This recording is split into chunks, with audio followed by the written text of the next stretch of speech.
Think about this. Every day in Fiji, 43 women are injured. One is permanently disabled, and 71 lose consciousness through domestic violence.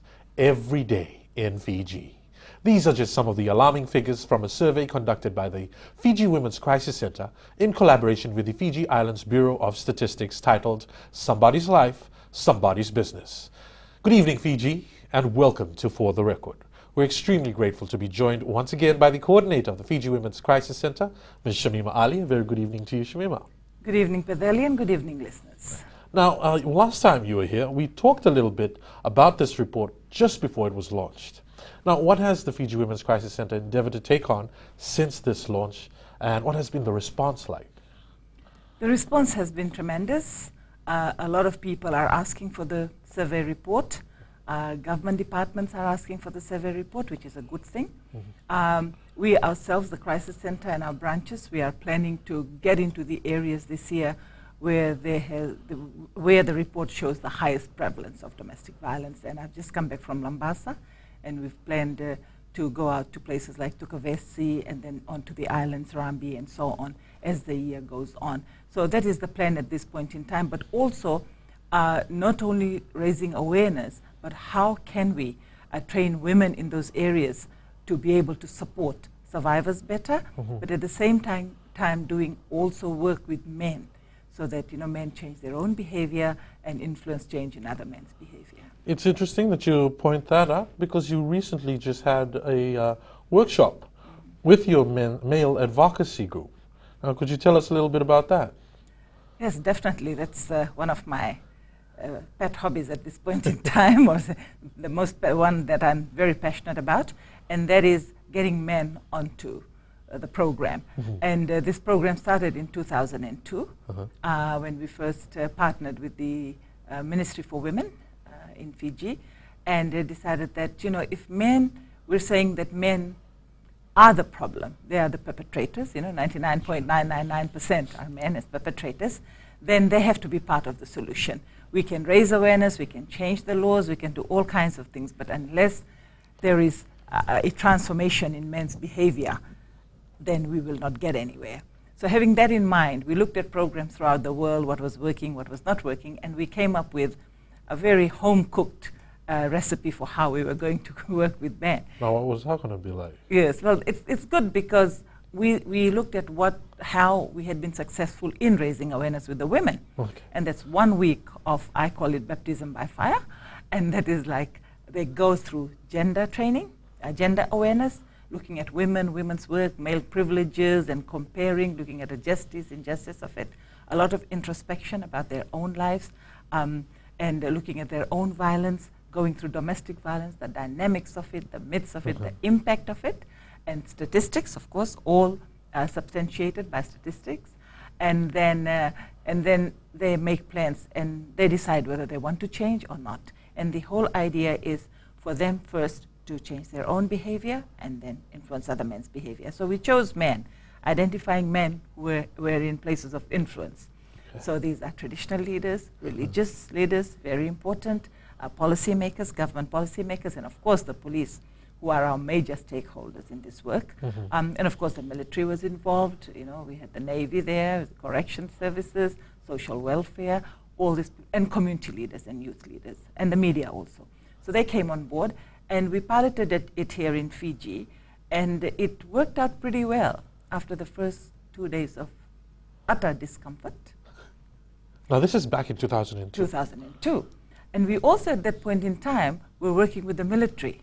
Yes. So there were 25 men, for about 3 years, and we spent 2 weeks together, just taking them through all of this and some basic counseling skills as to how they could deal with this within military families and things like that. It was really great, the recognition at that point in time. So for me, that was my baptism of fire, sitting with military officers, and that came out pretty good, I thought. Now, in Fiji and in the Pacific, stereotypically, military men are known to be very hard men. Hard men, yeah. Now, how has that changed? Well, what's that changed? Well, those 3 batches of men, they were. I was very scared the first day. I was very apprehensive, I really didn't think it was going to work. first day, the second day, the first lot, and then the third day, there we were. And I took them out of the barracks. We came out, and we got some money, got them out into a hotel, and it was very relaxed. And we talked about all the issues and a lot of issues. And so that was for us, and it went okay. At the end of 2 weeks, we had most of them on board. And we used to think, okay, if we have 25 men, even if 5 come on board, that's big for us. But what we're finding out is actually maybe 4 or 5 fall by the wayside. The others are all on board. And, and then when you meet wives of these men who say, thank you very much, my husband is a changed man, for me, that is how we measure our success. And we hear from other family members and other people. So that was one. And then we did 2002, and we were doing this simultaneously. And that one was pretty good also. The programs that we have developed are women-centered. And that is the basic principle of our male advocacy for women's human rights. That is what our program is called. And we have coined that phrase. And now in all documents you will see male advocates. And we are very proud because we coined it in 2002. And the whole program is male advocacy for women's human rights. Women's human rights. Yes, and it's women-centered. And all the programs these men go through are centered on women's and girls' experiences of violence at the hands of men. So it's not most programs overseas are very male-centered. It's coming from the man. Here it's quite different. And it's like unique. My feminist friends are amazed that we have been able to develop this program, and the men stay for 5 days. Surprisingly, because our Pacific cultures, and especially our Fiji cultures, are male-dominated. Yes. Now, is that also integrated into the program? How yes. How have you managed to deal with that? Yes, we deal with that. We deal with culture and religion, and it's really very, very challenging to them also, And people used to say to us, men will only listen to men, especially Pacific men. And we said, no, this is where it starts. The first week is with the women. They listen to how we feel about all these things, and they listened, and they wouldn't walk away. And and what people said to us that afterwards, they would go into their rooms, and then they would drink kava, and they'll keep on talking about it. Everywhere we've done this. We've done this in Fiji. We've done this in Cook Islands, Tonga, Vanuatu, Papua New Guinea. All right. Well, that's the time that we have just for now, but stay with us right here on For the Record. We'll continue with this interesting conversation right after this short break.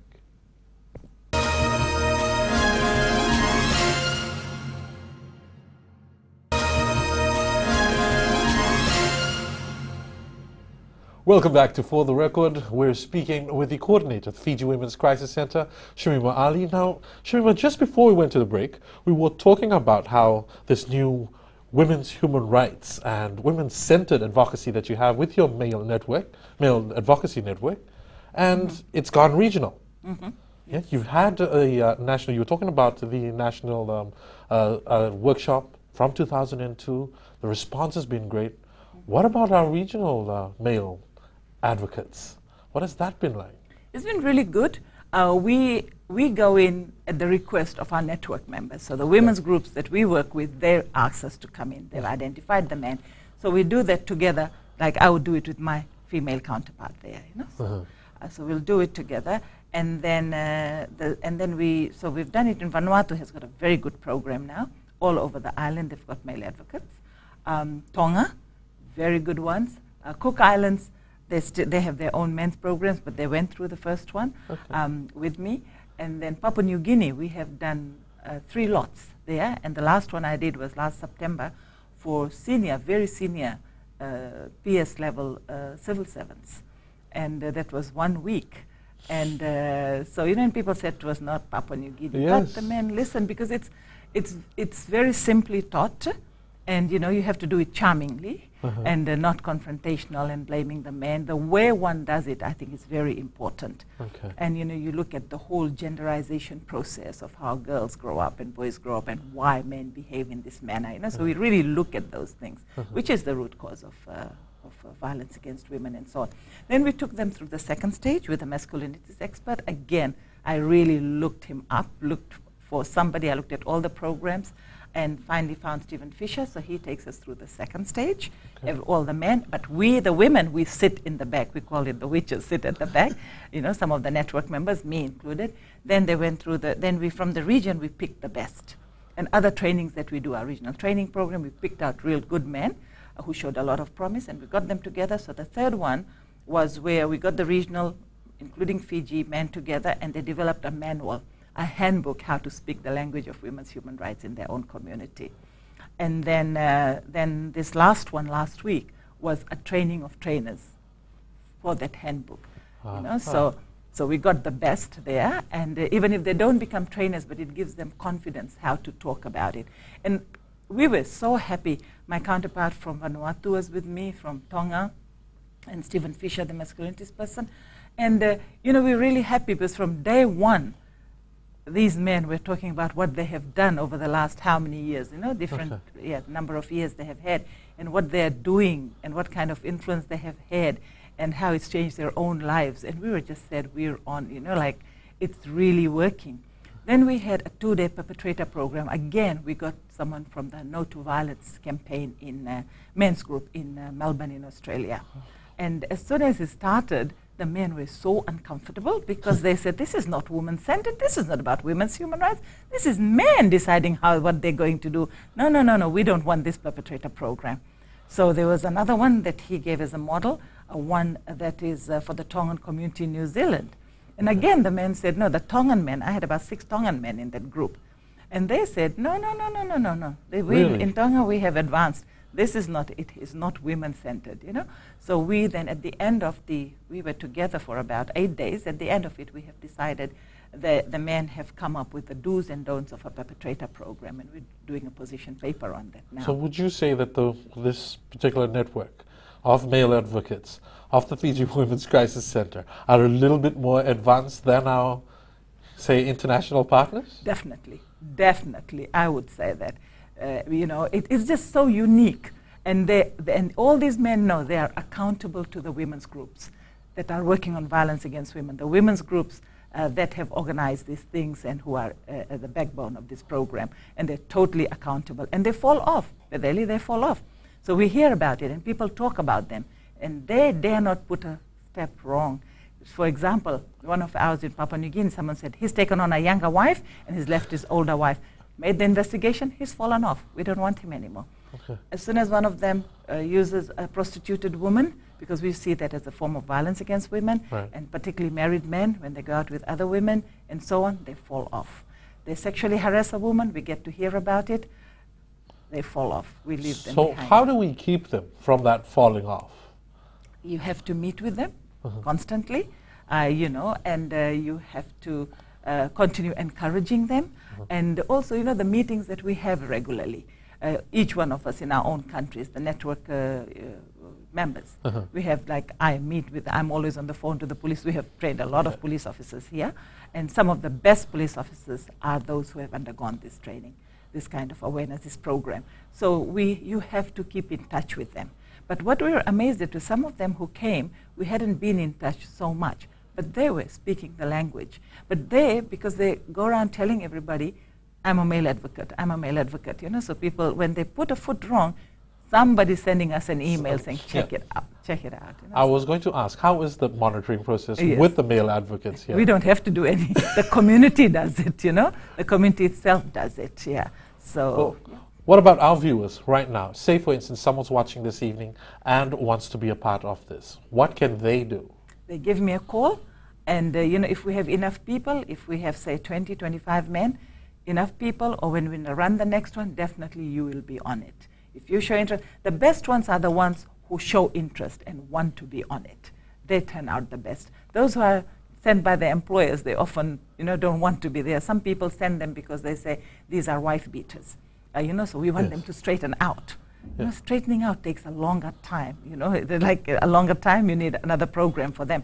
But those of them who come to the program, they were doing that, and they realize how bad it is. And when they change and they come back and tell me, you know, I can tell you a lovely story. One man said to me, now I know why my wife left me.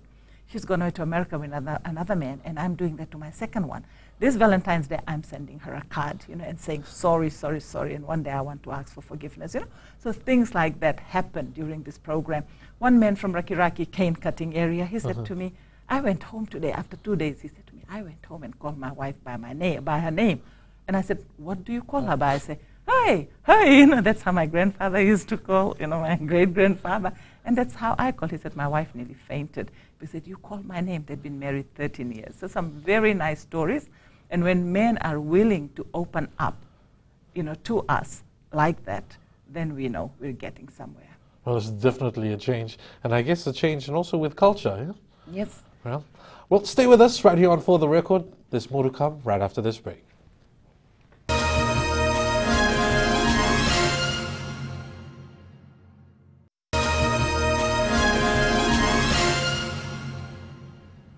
You're back on For the Record, and I'm speaking with the coordinator of the Fiji Women's Crisis Center about how successful their male advocacy program has been, and especially since the recent workshop. Now, there's also been comments said by our very own Prime Minister, the Commodore Frank Bainimarama, who had mentioned that the government will come down hard on those who continue with domestic violence. Now, he mentioned this at the opening of a women's resource center in Tavuki Kandavu earlier this month.